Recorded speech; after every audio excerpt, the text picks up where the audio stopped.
Masu sa'a su ne waɗanda suka sami so na gaskiya a lokacin da ya dace. Kalmomin da idanuwana suka fara gani kenan a shafin farko na diary ɗin mahaifiyata. Na samo littafin ne sakamakon neman kundin hotunan kammala sakandare ɗina da nake a cikin wata tsohuwar jakar mamata. Duk da kasancewa ta mutum mara bin kwakwafi, amma sai na ji na kasa haƙura. Sai da na buɗe littafin na gyara zama don jin daɗin karantawa. Ba kuma don komai ba, sai don ɗaukar hankalina da shafin farkon littafin ya yi. 25 ga watan Agustan 1984 aka fara rubuta labarin. Na yi murmushi sannan na ce, lallai Hajiya Mama kin iya ajiya. Na kalli rubutun cikin yaba baiwar rubutun da Allah ya yi wa mahaifiyata. Ga abin da littafin ya ƙunsa. Kamar da yadda Hausawa ke cewa soyayya ruwan zuma. Tabbas haka ne, domin kuwa na ɗanɗana na kuma san zaƙi da kuma garɗanta. So na da ɗan karen zaƙi da kuma ɗaci. Zaƙin na samuwa ne in an dace, haka zalika ɗacin kan zo ne a rashin dacewar. Ibrahim ‘yan Leman wa ne ga ƙawata Zakiya ‘yan Leman. Ƙawaye ne mu, kasancewar mu maƙota ya sa ƙawancen mu ƙara ƙarfi sosai. Akwai kyakkyawar alaƙa tsakanin gidajenmu. Ibrahim shine babba a gidansu, ya taso ne a hannun kakarsu. A duk lokacin da zai zo, to ni kuma bana unguwar, kasancewar ina yawan ziyartar kakannina. Zakiya na yawan maganar shi, kuma tana yawan nuna min hotunansa. Hakan ne yasa ne masa farin sani. Ba su dade sosai da dawa unguwarmu ba, Allah ya wa kakarsu rasuwa. Bayan rasuwarta ne iyayensa suka nemi ya dawo hannunsu. Ya daɗe da dawowa gidansu, amma ba mu taɓa haɗuwa ido da ido ba. Wasu lokutan nakan hango wucewarsa daga nesa. Ranar wata Alhamis na shiga gidansu domin duba jikin Zakiya, kasancewar kwana 2 ba ta jin daɗin jikinta. Ina zaune a gefenta bayan na gama yanka lemo muka jiyo sallamarsa. Duk muka haɗa baki gun amsawa. Karaf idanuwanmu suka faɗa cikin na juna. Da sauri na saukar da kaina ƙasa, yayin da zuciyata kamar za ta balle daga ƙirjina saboda tsananin gudu.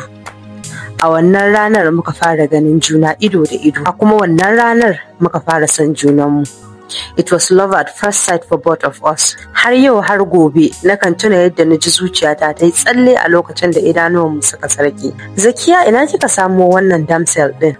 Ni dai na ga matar aure. Ai kuwa na zura da gudu na fice daga gidan. Ina jiyo dariyarsu. Umman suna cewa haba yayansu, ya zaka korar min yarinya. Babu wanda ya fi Zakiya murnar wannan al'amarin. A cewarta, kuna yin aure zan koma gidanku. Ga Aisha ga yayana. Nakan yi murmushi a duk lokacin da na ji ta ce haka. A raina ina addu'ar Allah ya bi bakinta. Ibrahim mutum ne mai faran-faran da son jama'a.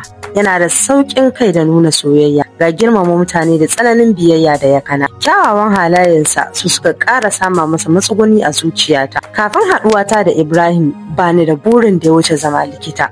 Sai dai bayan fadawa tarkon son kyakkyawan bafulatanin ‘yan Leman, ba abin da nake hange da kuma buri face ranar auren. Duk wani buri da kuma fata na ci gaba da kyakkyawar rayuwa tare da Ibrahim nake gani.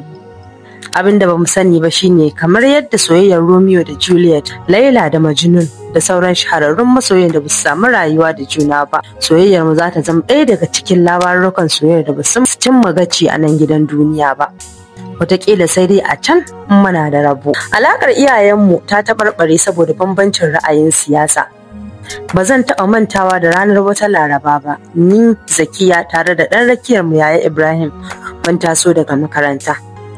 Duk da ba hira muke yi ba, mukan kalli juna mu yi murmushi. Karyo kwanar muke da wuya muka ga iyayenmu na cacar baki kamar za su kai wa juna duka. Cak na tsaya yayin da na jiyo Ibrahim na ta kalmar inna lillahi wa inna ilaihi raji'un. Kyar na iya daga harshe na nima na fara yi. Alƙalami na ba zai iya rubuta baƙaƙen maganganun da iyayenmu ke jifan junansu da shi ba. Ni da Zakiya muka rukunkume juna muna kuka, domin kuwa mun sani bayan wannan zazzafan faɗa ƙarshen ƙawancen mu ya zo. Na ɗaga kaina na kalli Ibrahim, a raina ina cewa shi kenan, na san ba zan sake samun damar da zan kalle shi ba. Ɗago kan da mahaifina ya yi ya ga mu rukunkume da juna cikin faɗa ya fisko ni haɗe da cewa daga yau babu ke babu ita. Ko a labari na jikin kallo ko kofar gidansu sai na saba ni. Ya ja hannuna da ƙarfi ya hanyar gida da ni. Daga ranar alaƙar iyayenmu ta yi tsami, duk da cewar an yi ƙoƙarin yi musu sulhu, amma abin ya ci tura.